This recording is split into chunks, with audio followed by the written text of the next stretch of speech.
We've got an update on the Open Championship at Royal Troon Golf Club out in Scotland. And it's an Englishman who has the first round lead after a lengthy Thursday. Daniel Brown, a 29-year-old Englishman, is 6 under par. One shot clear of former Open champion Shane Lowry. The Irishman held the lead for a short time before Brown made a late surge. Lowry 5 under. Justin Thomas was part of the early wave, and he finished 3 under par, but he now sits 3 shots back. And then you see the cluster of guys within 4 shots, which includes PGA champion Xander Schauffele. I'm Tommy Tran, now joined by Doug Bell. Doug, let's first start atop the leaderboard. Great showing from the European side. Wow. Shane Lowry and Daniel Brown, a guy we know and a guy we don't know so much about. Yeah, absolutely. Of course, Shane Lowry has won the Open Championship before, and today his short game was on display, Tommy. He had some incredible par saves. He shot a bogey-free round. He got up and down at 8 and 9, and the 1 at 10 was spectacular. And he was very excited as they interviewed him afterwards. Obviously, had a phenomenal putting day. But to go around Troon with no bogeys on the card is truly something. But let's also mention he got the break in the weather. Most of the players got caught up in that deluge early where the wind was howling and it was changing directions every half hour. It was cold. And suddenly, about 3 or 4 holes in, the weather cleared and Shane Lowry took advantage. But that's the great thing about championship golf, and especially in the Open Championship.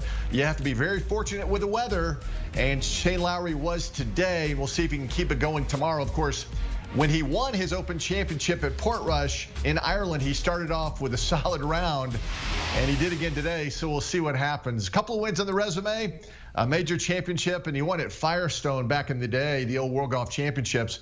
So we'll see if he can get it done. 3 long days to go, though. No doubt. And how nice is it to have a player like Daniel Brown pop? It just seems like it may not be sustainable, but for at least one day and one round, it's nice to see someone seemingly come out of nowhere. Yeah, great story. And Tommy, please don't wake up Daniel Brown. Don't wake him up, because he is playing right now like he's never played before. A 29-year-old journeyman. He's ranked right now in the world rankings 272nd. He's missed 8 out of 9 cuts this season in the DP World Tour.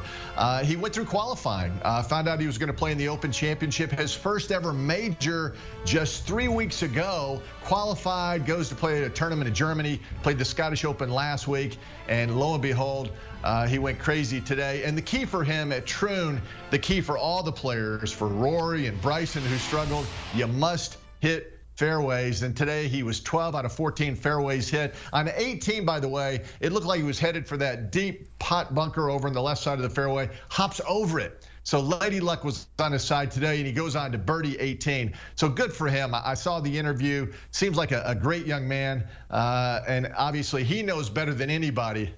It's a great start, but now he needs to hold it together the final 3 days.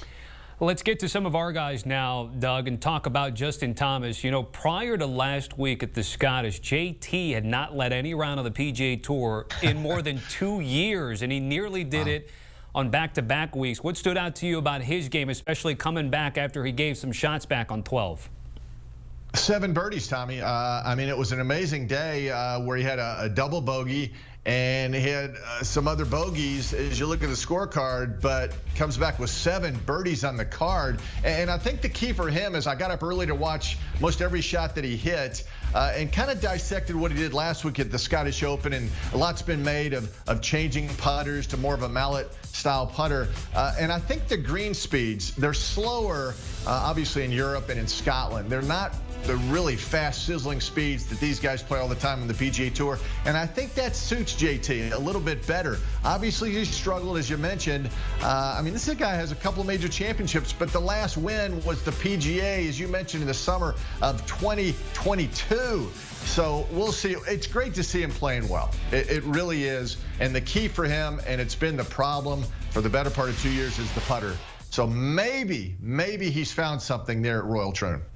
Let's get to PGA champion Xander Schauffele, who is always metrically a darling when it comes to all the golf stuff, right, Doug? But he's really turned it up a notch. I mentioned the PGA Championship. Now we're going to golf's final and 4th major here. What stood out to you about Xander today? Well, what a year, right?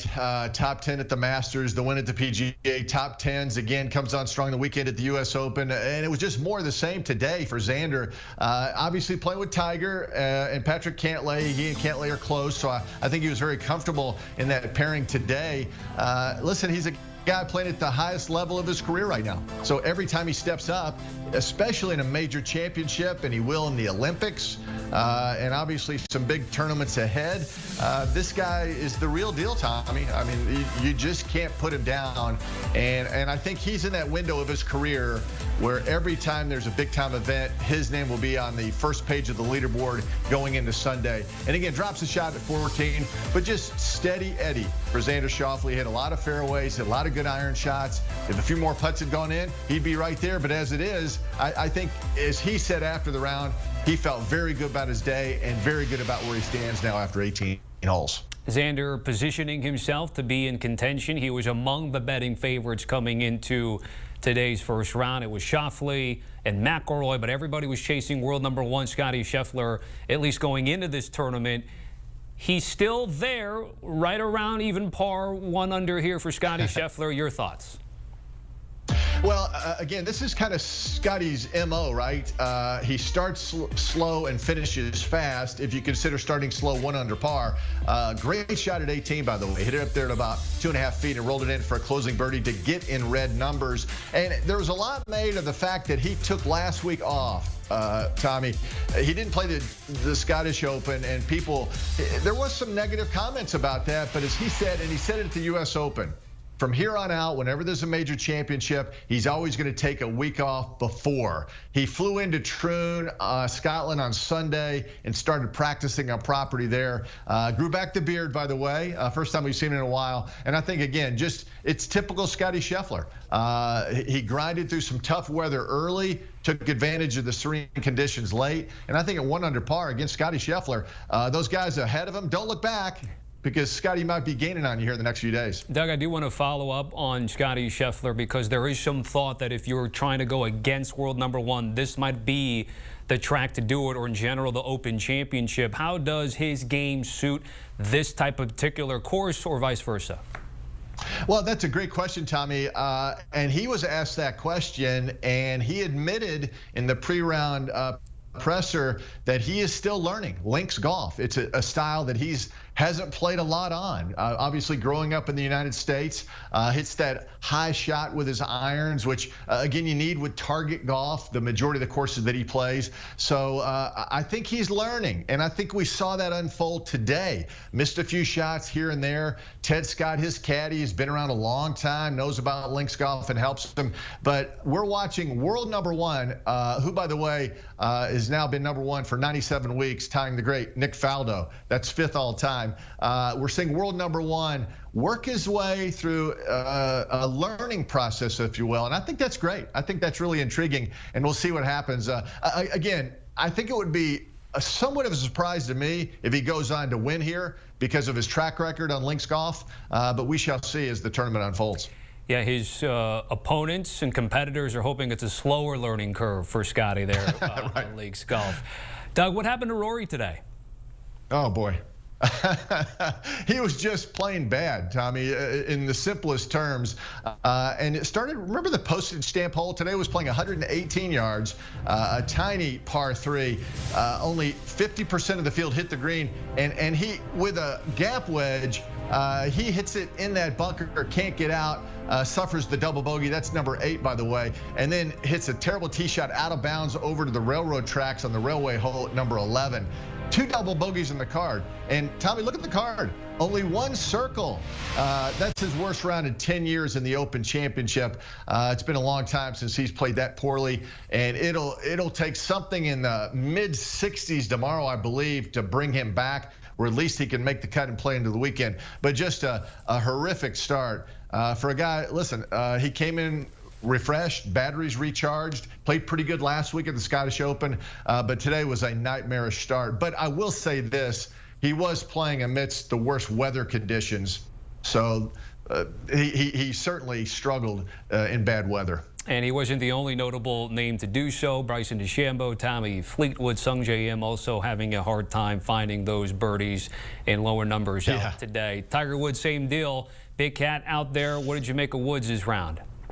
Well, Tommy, listen, I was actually in Jupiter last week, and I talked to a lot of people in the golf world who are down there with Tiger on a full-time basis, and they were talking about how hard he's working to change his body composition. He came in about 10 pounds lighter from when he was kind of bulked up at the U.S. Open, all because he felt he needed more flexibility, needed more strength, wanted to walk around better. And at least today, it looked like he was moving better, but he just doesn't have the game anymore, Tom. I mean, you hate to say that about the all-time best, right?